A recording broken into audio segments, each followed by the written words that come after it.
جی دوستوں، میں ہوں عبدالباسط اور آپ دیکھ رہے ہیں کلائڈوسکوپ۔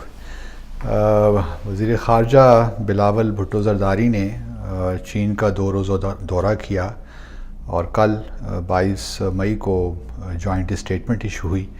تو ذرا آئیے اس سے متعلق بات کر لیتے ہیں۔ پہلے تو مجھے بہت خوشی ہے کہ اس حکومت نے ہمارے نئے وزیر خارجہ ہیں جو ان کا پہلا آفیشیل دورہ تھا وہ چین تھا، اور چین چونکہ ہمارا اسٹریٹجک پارٹنر ہے تو میں یہی امید کر رہا تھا کہ اسی طرح ہی ہوگا اور ہونا چاہیے۔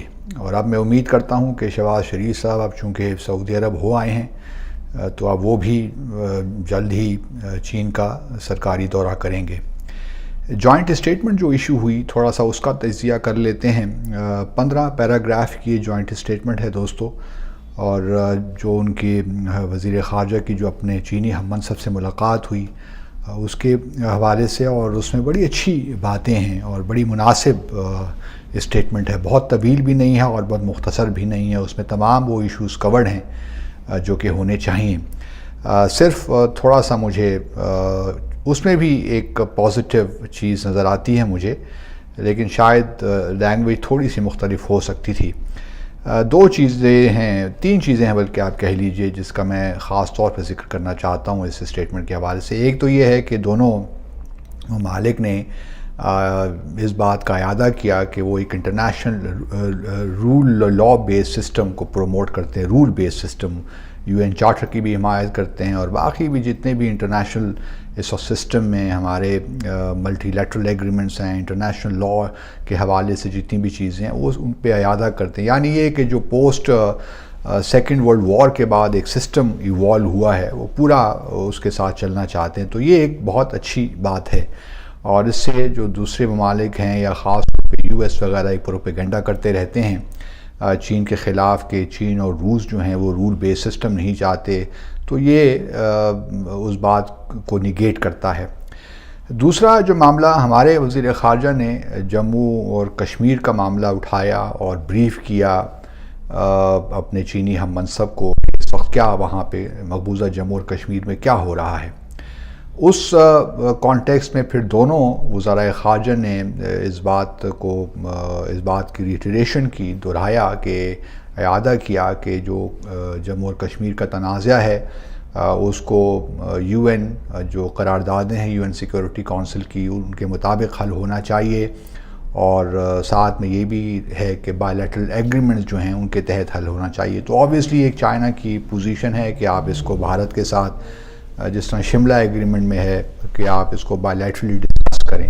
اس کا ہرگز مطلب یہ نہیں ہے کہ بائی لیٹرل ڈسپیوٹ اب یہ اور کہیں پاکستان اس کو اٹھا نہیں سکتا، اور اب چونکہ شملہ ایگریمنٹ کو بھی 50 سال کا عرصہ گزر گیا ہے تو پاکستان اور کشمیری کب تک ویٹ کرتے رہیں کہ یہ بائی لیٹرل ہی اس کو ڈسکس ہوگا۔ یہ کوئی بائی لیٹرل ڈسپیوٹ نہیں ہے، اس کا ہرگز مطلب یہ نہیں ہے کوئی بائی لیٹرل ڈسپیوٹ ہے، کیونکہ اسی اسٹیٹمنٹ میں UN سیکورٹی کونسل کی قراردادوں کا بھی ذکر کیا گیا ہے۔ تو اس سے بڑا واضح ہے کہ چین بھی یہ سمجھتا ہے کہ یہ ایک انٹرنیشنل ڈسپیوٹ ہے اور اس کو UN سیکورٹی کونسل کی ریزولوشنز کے مطابق حل ہونا چاہیے۔ تو یہ ایک بڑی امپورٹنٹ اس اسٹیٹمنٹ میں ایک ٹھیک میں سمجھتا ہوں کہ فارمولیشن ہے، اور اس میں کسی کو پاکستان میں کسی کو اعتراض نہیں ہونا چاہیے۔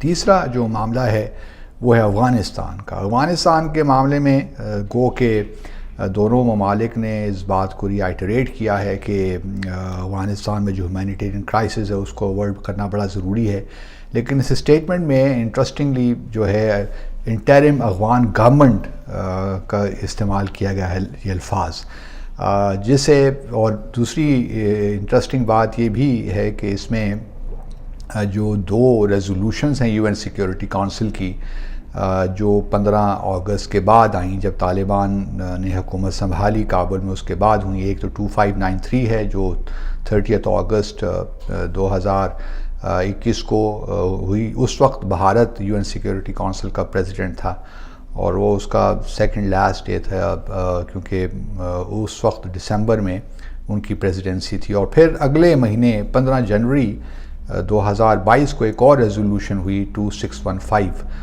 تو یہ دونوں ریزولوشنز اگر آپ دیکھیں تو اس میں وہی کہا جاتا ہے کہ جی انکلوسیو گورنمنٹ ہو اور جو خواتین کے حقوق ہیں ان کی بات ہوئی. تو اس جو پاکستان چائنا جوائنٹ اسٹیٹمنٹ، اس میں بھی ذکر ہے ان سب چیزوں کا کہ انکلوسیو گورنمنٹ کی طرف بڑھنا چاہیے، اور خواتین کے حقوق کی بات بھی اس میں کی. لیکن انٹرسٹنگلی یہ جو ہے اس میں جو الفاظ استعمال کی گئے وہ کسی حوالے سے مثبت بھی ہیں کہ اب ہم طالبان کی حکومت کے ساتھ کام کرنے کے لیے تیار ہیں، گو کہ ابھی جو ریکگنیشن کا معاملہ ہے وہ بھی شاید اتنی جلدی نہ ہو سکے. تو اس حوالے سے، اور پھر سی پیک، چوتھی جو چیز ہے وہ سی پیک کے حوالے سے، اور اس میں بھی ذکر کیا گیا ہے کہ ہم افغانستان کو بھی اس میں شامل کرنا چاہتے ہیں. تو یہ ساری بڑی پازیٹیو چیزیں ہیں. سی پیک، اور جو پھر پچھلے دنوں کچھ ہمارے چینی باشندے دوست کراچی میں ایک دہشت گردی کی وجہ سے کے نتیجے میں ہلاک ہوئے، اس کے حوالے سے بھی کنڈیم کیا گیا اس ٹیررسٹ ایکشن کو. اور چین نے کہا کہ جی ٹھیک ہے یہ ہو گیا، لیکن اب جو اور قاتلوں کو سزا بھی ملنی چاہیے. لیکن یہ ہے کہ میرے خیال میں یہ دورہ بڑا ضروری تھا اس وقت، اور یہ ہوا. اور جو باتیں اس میں آئیں سی پیک کے حوالے سے وہی بڑی اچھی ہیں کہ سی پیک میں چائنا پوری طرح کمیٹڈ ہے، پاکستان نے بھی اپنی کمٹمنٹ کا اظہار کیا، اور اب آگے بڑھنے کی بات ہوئی. تو اب دیکھتے یہی ہیں کہ سی پیک جو اپنی کس طرح یہ آگے بڑھتا ہے، خاص طور پہ اسپیشل اکنامک زونز جو بننے ہیں وہ کس طرح بنیں گے. پاکستان میں جو چائنا انویسٹ کرنا چاہتا ہے انڈسٹریز میں، خاص طور پہ انفراسٹرکچر ڈیولپمنٹ، وہ کس طرح باتیں آگے بڑھ گی. پھر ایک تو گورنمنٹ ٹو گورنمنٹ ہے وہ تو ٹھیک چل رہا ہے، پھر بزنس ٹو بزنس جو معاملات ہیں وہ کس طرح آگے چلیں گے. تو یہ تمام وہ باتیں ہیں کہ میں سمجھتا ہوں کہ اس دورے نے اب تھوڑا بہت اس پہ we can build on it, اور یہی کرنا چاہیے. اور اس کے لیے یہ بھی ضروری ہوگا ایک اسٹیج پہ، اور جتنا جلد ہو جائے بہتر ہے کہ ہمارے وزیر اعظم جو ہیں وہ چین کا دورہ کریں.